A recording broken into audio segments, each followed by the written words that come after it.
Bonsoir et bienvenue dans Mélodie Nocturne, votre émission de musique. Alors, ce soir, on va parler du roi des instruments.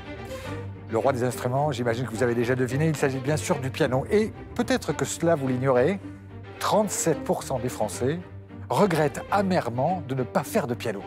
J'en sais quelque chose, j'en fais partie. Mais si vous faites partie des 63% qui ne regrettent pas, je pense qu'à la fin de cette émission, vous regretterez peut-être, car nous recevons ce soir deux princes du clavier. Un qui parle depuis le territoire du jazz, mais qui est plutôt ouvert à d'autres musiques, et l'autre qui parle plutôt du territoire du classique. En fait, je vous laisse découvrir leur présence juste après la vidéo que nous vous proposons. Le piano, cet instrument merveilleux que l'on peut jouer de 7 ans jusqu'à 77 ans, le piano que l'on peut jouer de 7 ans jusqu'à 109 ans. Je m'explique juste avec cette vidéo.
Je ne vous fais plus attendre et je vous dévoile l'invité de nos deux très prestigieux musiciens, pianistes musiciens, avec Nathanaël Gouin. Bonsoir Nathanaël. Nathanaël, c'est un peu un des grands princes actuels dont on parle beaucoup au sujet de votre nouveau disque Caprice, dont on va évoquer l'existence dans cette émission.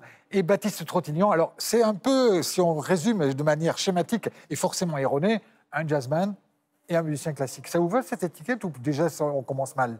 Il faut des étiquettes, donc on va s'en...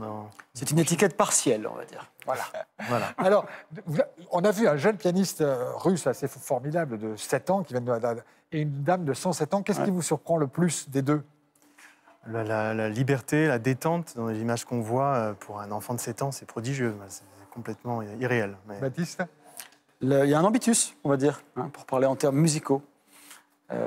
La musique, ça peut être à n'importe quel âge, on pourrait dire simplement. Vous auriez pu faire autre chose que pianiste ? Musicien, j'aurais pas pu faire autre chose. Après, un autre instrument que le piano, peut-être, je sais pas, mais je crois que je me suis jamais posé la question. C'était musicien. Mais pourtant, l'un et l'autre, vous avez un point commun. Enfin, vous avez pas mal de points communs, on va voir ça. Vous avez commencé tous les deux par le violon. Ah oui ? Oui. C'est vrai. Je savais pas. Voilà. D'accord, bah oui, exact, bravo. Eh bien voilà, c'est ça quand on travaille et quand on prépare son émission. Bravo Michel. Je vous propose de regarder tout de suite de la musique, d'entendre de la musique avec Nathanaël Gouin, évidemment, qui va jouer un merveilleux, une rhapsodie sur un thème de Paganini opus 24, à la variation 18, car dans votre disque, dans Caprice, on s'étend dans des variations, dans des caprices, dans une liberté. Et quoi de mieux que de commencer par cette liberté, Paganini, votre piano, l'orchestre Varsovia Sinfonia, musique.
Nathanaël, ce merveilleux moment de piano avec orchestre, c'est issu de ce disque.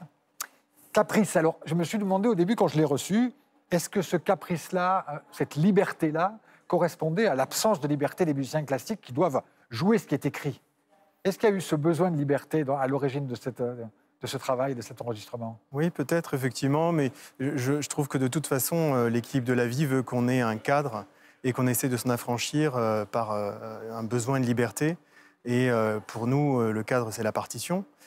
C'est aussi des fois le programme qu'on peut choisir, qu'on choisit des fois longtemps à l'avance. Et notre mission, c'est d'essayer de trouver le maximum de liberté là-dedans et de s'en nourrir et de le partager sur un moment bien précis.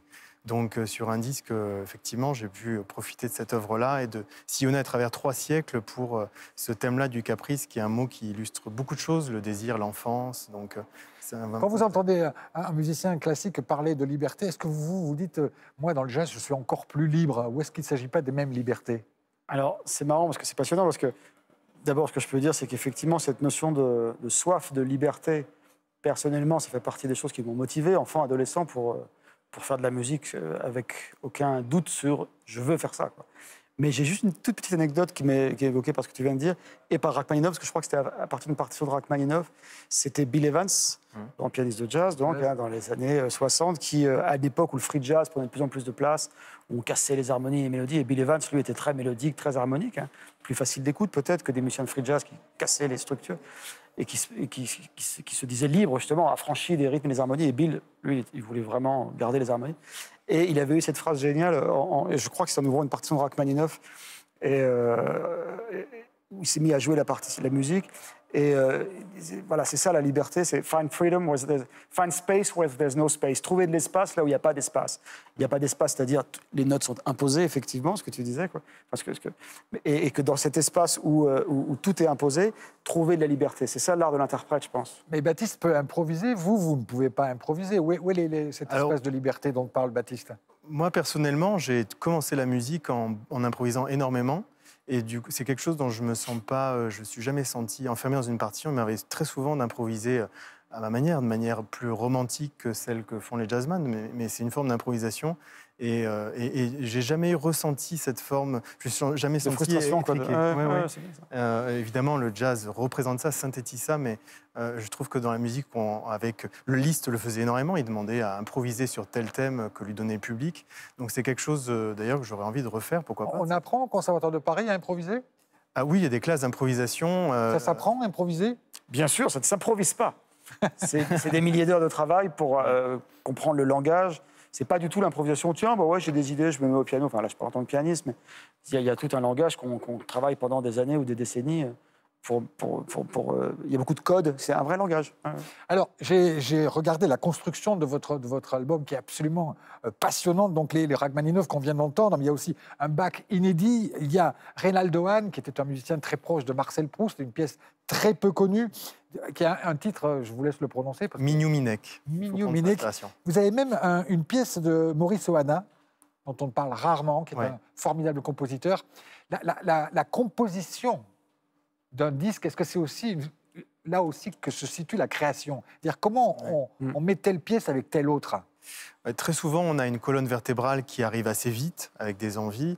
Et puis, au fur et à mesure, il faut tresser, il y a des choses qui viennent, d'autres, on se dit, on a des choix. Très souvent, il faut renoncer à beaucoup de choses. Il y aurait de quoi faire un deuxième disque, évidemment. Donc, il y a des choses, vraiment des pièces où je me suis dit, c'est ma subjectivité, je l'assume totalement, comme le Mignou Minek, comme les Vases Caprices, des pièces qui ne s'appellent pas le Caprice, par exemple le Festin d'Ésope de Charles-Valentin Alcan, on connaît trop peu. C'est mon interprétation qui, pour moi, est quelque chose de forme d'esprit du caprice. Mais nulle part il est stipulé que ça en est un. Et j'ai voulu résumer un petit peu ce terme-là par plein de textures différentes. Alors, depuis votre liste, vous avez fait aussi un Bizet qui a enchanté, qui a reçu tous les prix, toutes les critiques les plus dithyrambiques, etc. Quand on entend du bien de son travail, que ce soit vous ou vous, est-ce qu'on s'en lasse? Non, mais... Est-ce qu'on se dit, moi seul, je sais ou... Non, non, loin de là. Mais je dirais que c'est des encouragements, c'est jamais une fin en soi, les louanges. Après, je pense que c'est important d'être plus que d'être fier de son œuvre, d'être fier de son art. Ça, c'est vraiment un truc qu'il faut garder en soi, quoi. Ce qu'on défend de façon générale, pas seulement nos petits trucs à nous. Alors, on va voir, vous avez énormément de points communs, parce qu'on a commencé l'émission en disant lui, c'est le classique et lui, c'est le jazz. Évidemment, les frontières sont extrêmement poreuses. J'ai regardé avec attention le livret de votre disque. Et il est écrit à l'intérieur du livret que vous rendez hommage à Nicolas Angelich et que vous lui dédiez ce disque. Est-ce que vous pouvez nous dire un petit peu en quelques mots qui était cette merveilleuse personne et ce merveilleux artiste Nicolas Angelich? C'est un des pianistes, un des musiciens qui a vraiment marqué l'histoire du piano de ces dernières années. C'était une personne absolument hors du commun. Une immense rencontre. J'ai vraiment été extrêmement inspiré d'abord par lui en tant que musicien à travers les disques, les concerts, et puis quand j'ai eu la chance de le rencontrer et même de partager le piano avec lui, cette énergie, cette espèce de gentillesse profonde, vraiment. Et donc, il nous a quittés à l'âge de 51 ans, ça a été un drame l'année dernière. Pour tout le monde classique. Ce qui est troublant et qui est très émouvant, c'est que vous avez partagé des instants musicaux avec lui, mais vous aussi. Et je vous propose d'en regarder un. Nicolas Angelich à quatre mains avec Baptiste Trottignon autour de Maurice Ravel. Ouais, attends.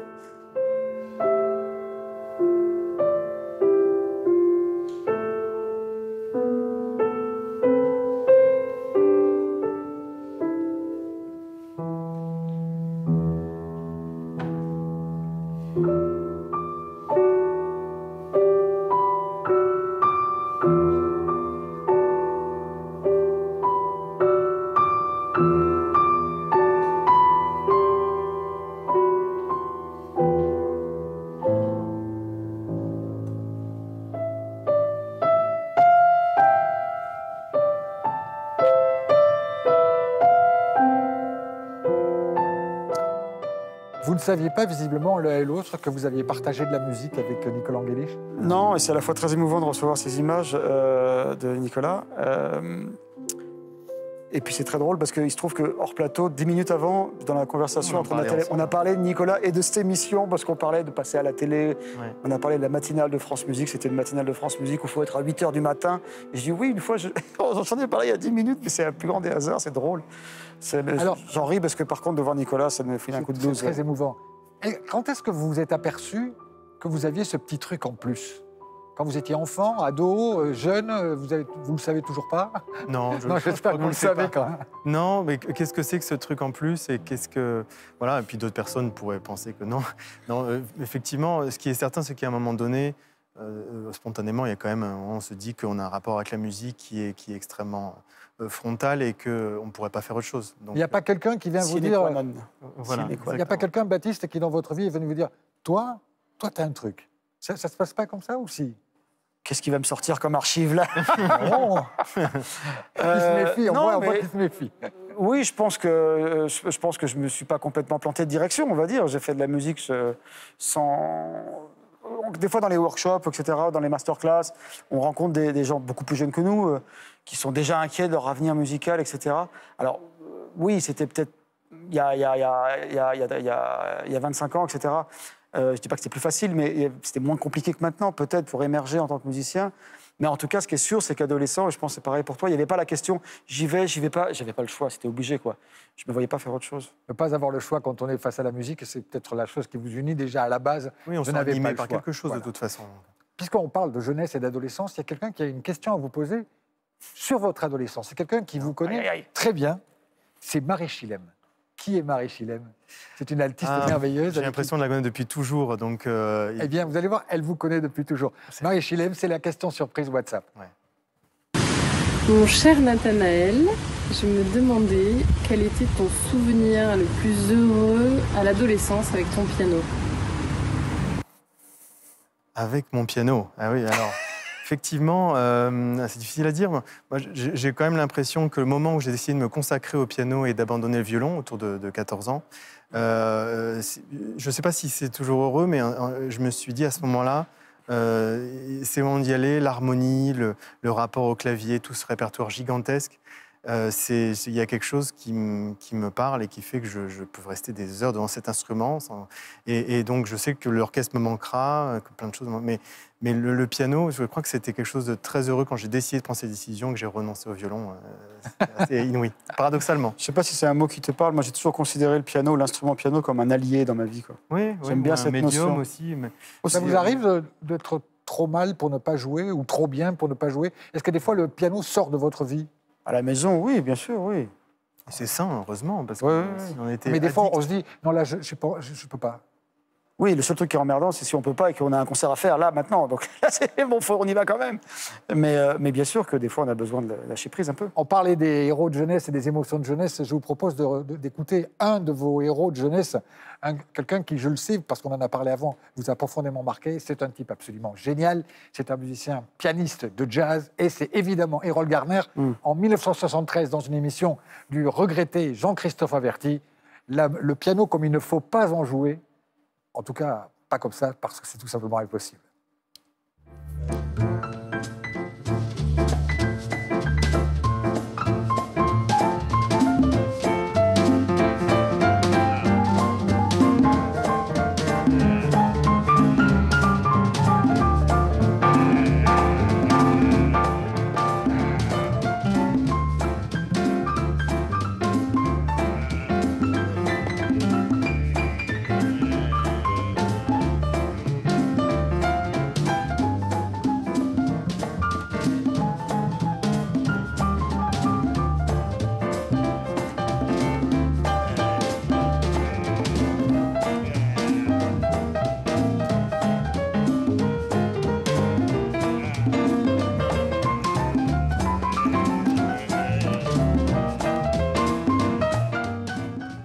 C'est irrésistible, Baptiste. Non? Bah ouais, moi, ça me fait toujours du bien. C'est mon premier amour quand j'étais gamin, Errol, quoi, enfin ado, quoi. Il y a tout le blues, il y a tout ce truc tellement charnel, tellement facile aussi, tellement séduisant et tellement facile. Et ça, c'est une machine de groove, quoi, c'est pas possible. Et puis il respire un bonheur incroyable. Vous souriez quand vous jouez? Ça vous arrive d'avoir des moments de bonheur ou ça reste très introverti? Oui, quand la musique appelle ça, effectivement, il y a des moments, notamment quand on partage la scène et qu'il y a quelque chose d'inouï qui se passe, on peut être transcendé, avoir des vibrations. C'est que ça, finalement, la musique, c'est des vibrations. Ça arrive d'être débordé par l'émotion quand on joue? Oui.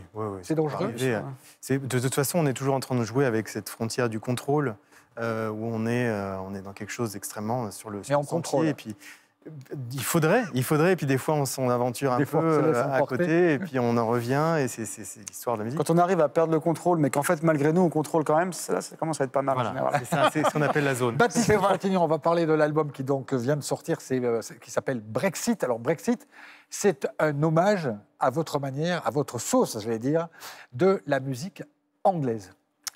Pourquoi cette envie, ce besoin de prendre la musique anglaise, de la jazzifier, de la baptistiser, hein?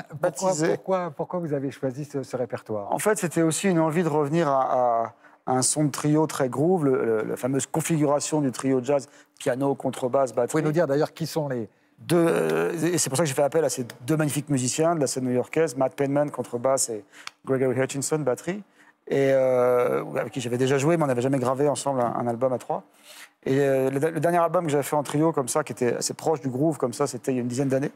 Donc j'avais besoin de revenir à ça, parce que ça fait partie de mon ADN premier, même je ne suis pas afro-américain, mais c'est quand même venant d'Errol Garner aussi, quoi. J'ai tiré cet amour du groove afro-américain de là. Et j'avais envie de revenir là, avec un truc un peu ludique aussi en termes de répertoire. Les albums précédents étaient très écrits, avec que des compositions, de la création. Et donc là, j'avais envie de dire, allez, j'écris rien et je prends un répertoire assez marrant dans le monde du jazz. Alors après, j'anticipe la question déjà. Non, mais après, il y a un peu les deux. C'est-à-dire que il y a des choses que j'ai écoutées beaucoup, notamment les Beatles, Pink Floyd, Led Zeppelin. Le premier album avec mon argent de poche que j'ai acheté, le premier 33 tours, quand j'avais 6-7 ans, c'était Abbey Road.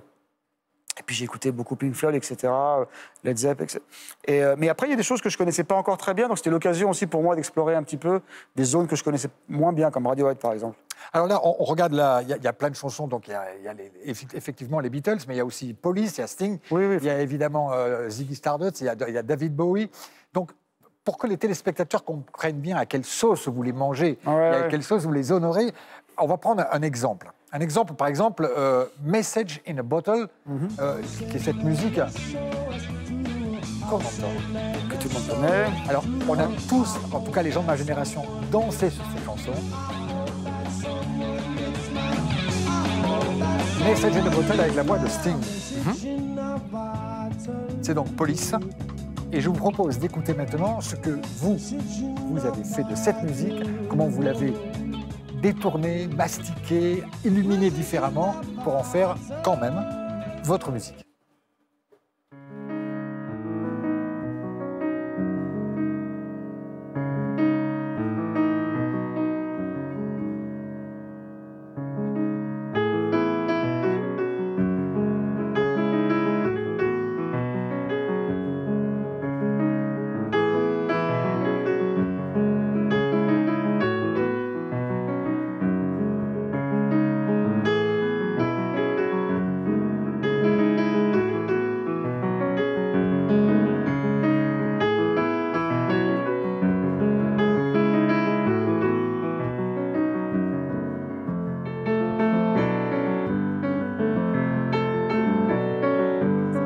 Là, j'ai rajouté quelques ornements. Donc quand deux pianistes écoutent un pianiste, qu'est-ce que vous en pensez? Ah, mais c'est irrésistible, c'est magnifique. Il a, De partir de qu'est-ce quelque qu'il il n'a chose. pas le droit de dire que c'est pas bien. de toute façon. Non, évidemment. Non, mais ce qui me fascine, Qu'est-ce que c'est vous que- regardez d'abord? C'est l'harmonie, c'est le doigté, c'est le répertoire que vous connaissez, tout le monde Ouais, connaît. il regarde pas, il c'est écoute. Cette manière de tresser une phrase qui d'abord est dans un temps court, puis après qui s'étend et qui se développe, faire une forme. Alors, je ne sais même pas si à ce moment-là tu savais sur quoi tu partais forcément. Donc, il y a quelque chose de fascinant dans l'improvisation d'un jazz, partir d'une grille, etc. Et rajouter la note qui fait qu'on est absolument touché, c'est merveilleux. Alors, cet album dont on est en train d'évoquer s'appelle donc Brexit Music. Et figurez-vous qu'il y a quelqu'un qui veut vous poser une question au sujet de ce titre, et c'est quelqu'un qui vous connaît un tout petit peu. C'est le formidable pianiste Pierre de Bettman. Oh! Salut mon Baptiste. Bon, c'est super beau ce que tu as fait, comme toujours. Et en fait, j'ai peut-être une question qui est plutôt une requête. C'est promets-moi que si jamais tu fais la même chose avec de la musique française, tu l'appelleras pas Frexit Music. Juste, allez, promets-moi ça. Je vous le jure, je vous le jure. L'humour de Pierre de Bettman, donc il n'y aura pas de disque qui s'appellera Frexit, on est bien d'accord? Non, non, et puis de la part de Pierre, quand on le connaît, c'est très drôle parce qu'il est très fort, il réfléchit beaucoup à tout ce qui est géopolitique, etc. Donc c'est très drôle, yes. Merci Pierre. On va prendre un deuxième exemple avec une autre chanson des Beatles qui est peut-être moins connue, c'est Drive My Car des Beatles, qu'on va peut-être entendre en fond pendant qu'on discute. Donc c'est cette chanson rythmée merveilleuse de McCartney, Lennon, en fait. J'ai du mal à parler dessus. Baby, I love you.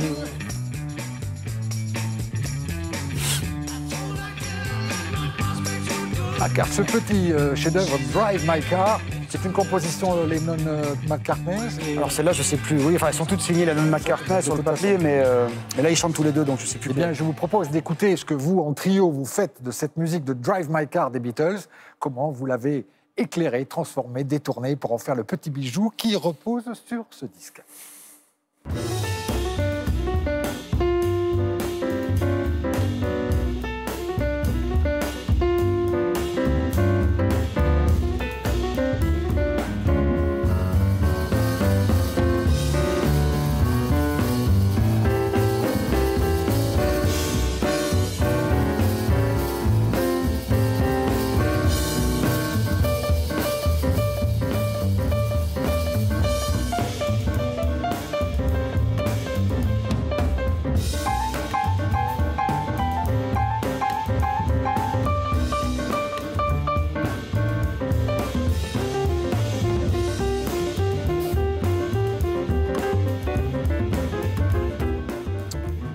Nathanaël, vous qui fréquentez Bizet, Schumann, Prokofiev, que sais-je encore, McCartney, c'est de la musique classique, non? Oui, complètement. Mais, d'ailleurs, avec mon ami Astrid Serranossian, on avait fait des arrangements de Quincy Jones et de Michel Legrand. J'ai pas eu tant l'impression de m'aventurer dans des terrains qui étaient pas classiques. J'aime pas ces frontières-là qu'on peut ériger. Évidemment, on est moins habilité et formé à aller dans ces univers-là, mais il y a tellement de choses à faire, ce sont des partitions. Les frontières, c'est pas votre truc non plus. Bah, disons que c'est sympa d'essayer de les briser un peu. Ouais. Après, c'est aussi, en ce qui me concerne, j'ai un petit problème avec ça. J'ai toujours eu l'envie d'ubiquité, quoi. D'être plusieurs personnages. Je suis Gémeaux, ascendant Gémeaux, peut-être qu'il y a une déformation comme ça. Donc c'est vrai, et que je suis très gourmand. Je fais souvent le parallèle avec la bouffe, quoi. Est-ce que vous voulez bien vous allonger sur le canapé? Non, pas maintenant, ça sera trop long, vous n'aurez pas le temps. Mais... J'ai trouvé un document qui va vous mettre tous les deux d'accord, parce que vous avez bien compris cette histoire qui était le propos initial de différence entre la musique classique et tout ça, c'est de la foutaise, si vous me permettez l'expression. Le maître Paul McCartney, qui donne le secret de ses compositions. Il n'a pas une composition bien précise. Il n'a pas une question pour nous, non? Et non, McCartney, et vous allez voir comment, en fait, les chefs-d'œuvre de McCartney sont très liés avec Jean-Sébastien Bach. Me and George used to sit around learning all the basic rock and roll chords. But there was one little thing we used to do, which was a sort of semi-classical thing. It was like a little show-off piece we had. Well, it was actually classical, but we made it semi. We didn't quite know it, you know, but it was a thing by Bach, and it went like this.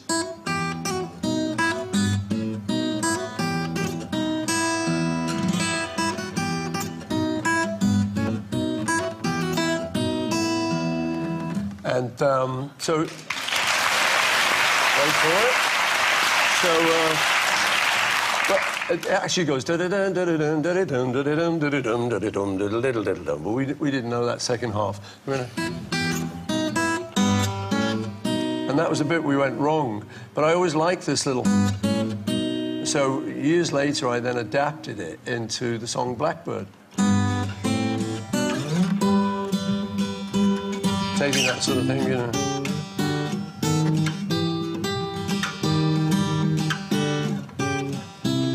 Dooby dooby dooby dooby, you were always waiting for the moon to rise. And I said, I'm not prepared, not all of them do that. J'imagine que ce document vous enchante, n'est-ce pas? C'est chouette, c'est chouette. C'est la même facture. Quand on est là, il parle d'une chanson Blackbird, qui est une chanson à lui, pour le coup, de McCartney, qu'il a écrite, qu'on connaît bien. Mais bien sûr que les compositeurs, en général, tirent leur source d'inspiration de plein d'autres trucs qui ne sont pas forcément les trucs pour lesquels ils sont connus en tant que joueurs. Alors, vous avez été l'un et l'autre compositeurs. Vous êtes tenté par la composition, Nathanaël. Vous composez pour orchestre, vous avez fait travailler avec des solistes, avec des orchestres. Je vous propose de voir, comme une petite respiration dans cette émission, une vidéo où l'on vous voit en plein travail de composition. Oula.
Alors, le travail de compositeur, ça, c'est vraiment autre chose. Vous n'êtes pas devant le piano, vous êtes devant l'ordinateur.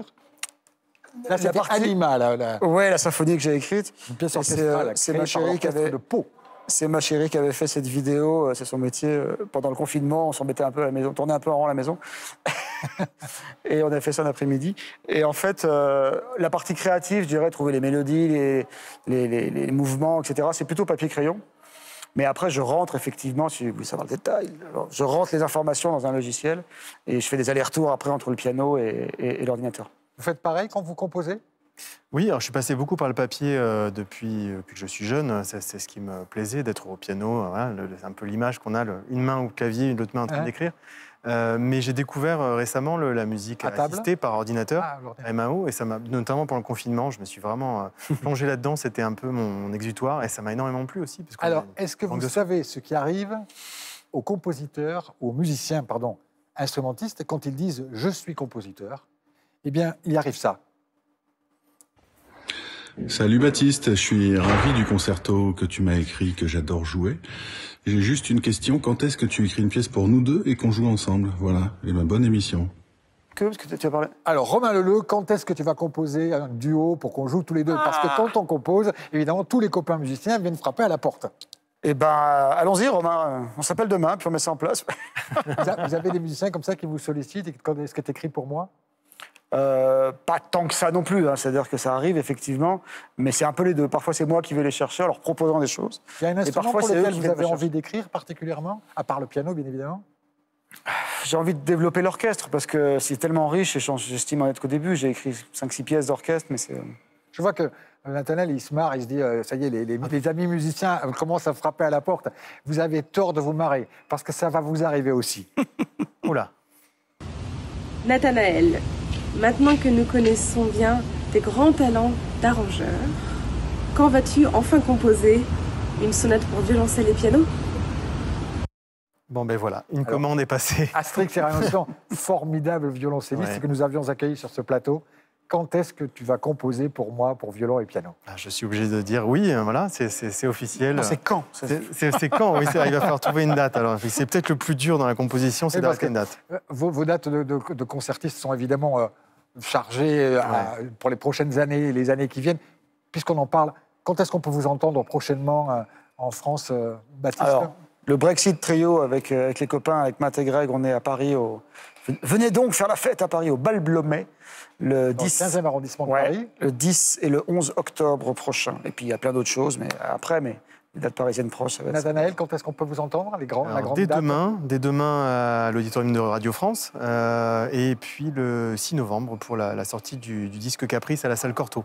Puisqu'on a entendu parler Astrid Serranossian, votre amie avec qui vous avez fait de la musique, je vous propose quand même d'écouter sa musique, qui est cette merveilleuse violoncelliste. Ouais. Vous jouez avec elle dans un album Dire Mademoiselle que vous aviez arrangé en hommage à Nadia Boulanger. C'est votre duo, c'est une musique lumineuse, d'une grande sérénité et qui rend hommage à une grande dame de la musique, Nadia Boulanger.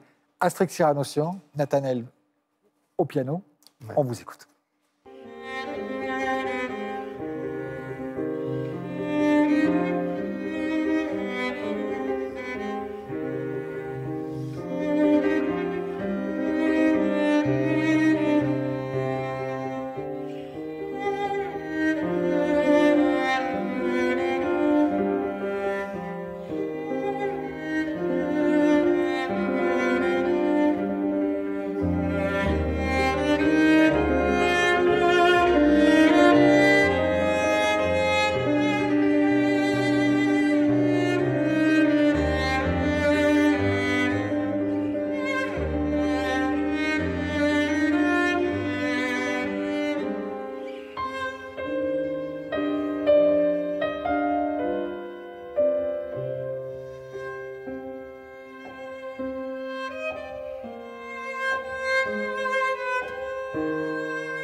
Quelle merveille. Alors, on a commencé cette émission, je parlais d'un sondage, 37% des Français qui regrettent de ne pas avoir fait de piano, j'en fais partie.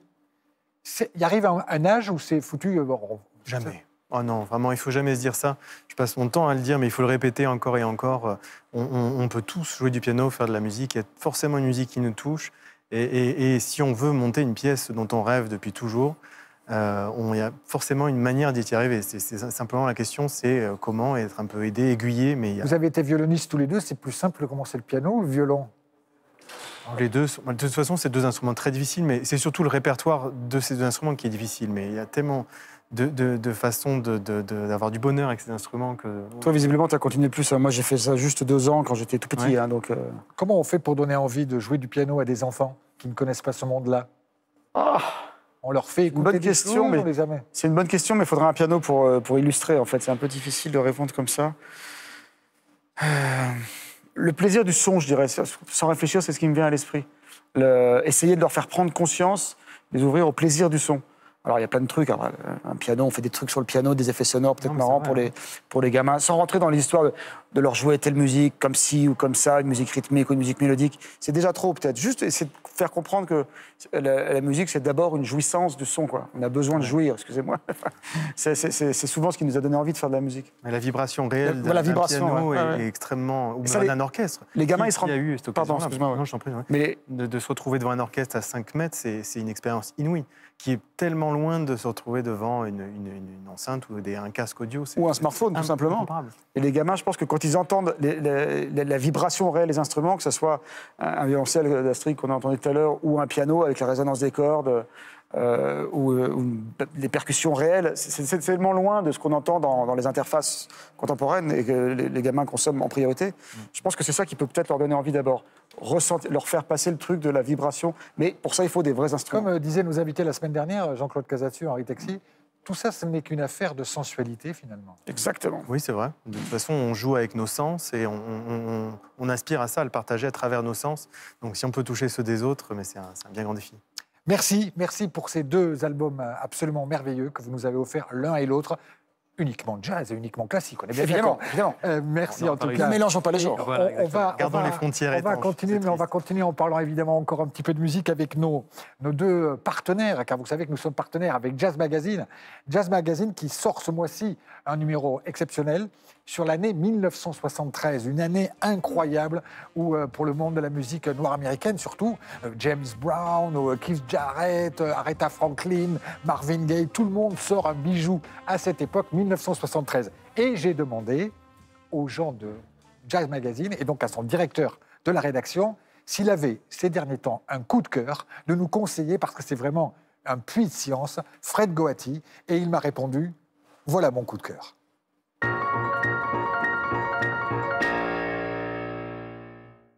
Bonjour à tous. Le coup de cœur de Jazz Magazine cette semaine, c'est le 3e album du saxophoniste Léon Fall, Stress Killer. Un album bien nommé qui vous fera oublier tous vos soucis quotidiens par son savant mélange de jazz acoustique et d'électronique via les claviers savants de Gauthier Toux. Et comme il n'y a rien de tel pour découvrir le nouveau répertoire d'un jazzman que la scène, eh bien je vais vous dire quelques concerts immanquables du groupe de Léon Fall. Attention, prenez note. Léon Fall sera en concert le 6 octobre à Toulouse au festival Jazz sur son 31. Il sera aussi le 7 à Antibes, le 8 à Saint-Quentin, le 11 à Reims au Sunnyside Jazz Festival, le 12 à Paris au Mama et le 20 à Villeurbanne. Vive Léon Fall, vive le jazz.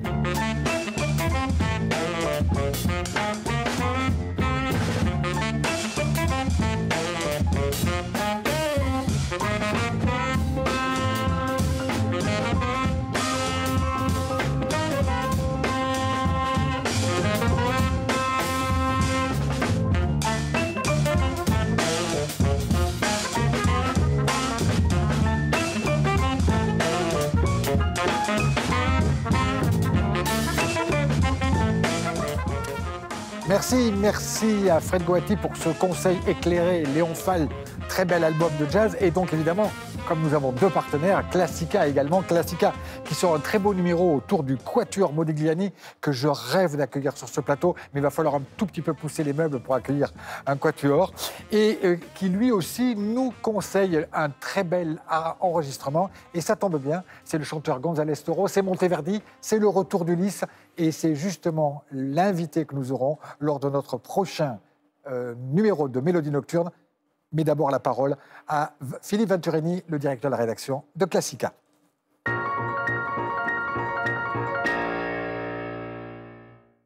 Le retour d'Ulysse dans sa patrie vient de faire l'objet d'un magnifique enregistrement dû au ténor Emiliano González Toro, qui non seulement incarne le rôle-titre, Ulysse, mais également dirige son ensemble I Gemelli.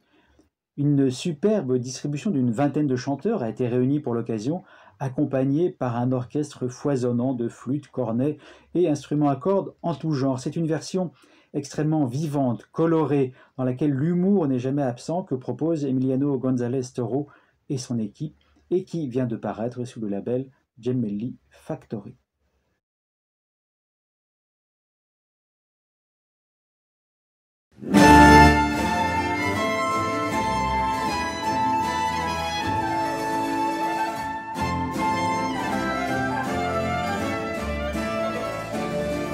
Dormo ancora, o son desto. Chi fece in me, chi fece il sempre dolce. Naviga,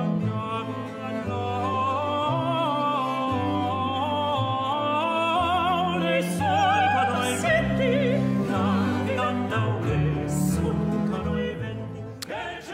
Voilà, cette émission s'achève et j'ai envie de vous poser une dernière question, toute légère. Vous répondez brièvement, mais elle est la même pour tous les deux. Est-ce que vous avez conscience d'avoir de la chance d'être musicien? Oui. Il n'y a rien d'autre à dire, oui, absolument. Évidemment, ouais. Le beau métier du monde. Après, faut y mettre toujours de l'énergie, de l'amour, etc. Mais bien sûr qu'on a de la chance d'être proche de ce qu'on a envie d'être, d'essayer de se rapprocher au max de ce qu'on a envie d'être. Donc voilà, ce soir, nous avons rencontré deux musiciens heureux et qui rendent les gens qui les écoutent très heureux. Merci Nathanaël, merci Baptiste. Merci. À la prochaine pour Mélodie Nocturne. Bonsoir.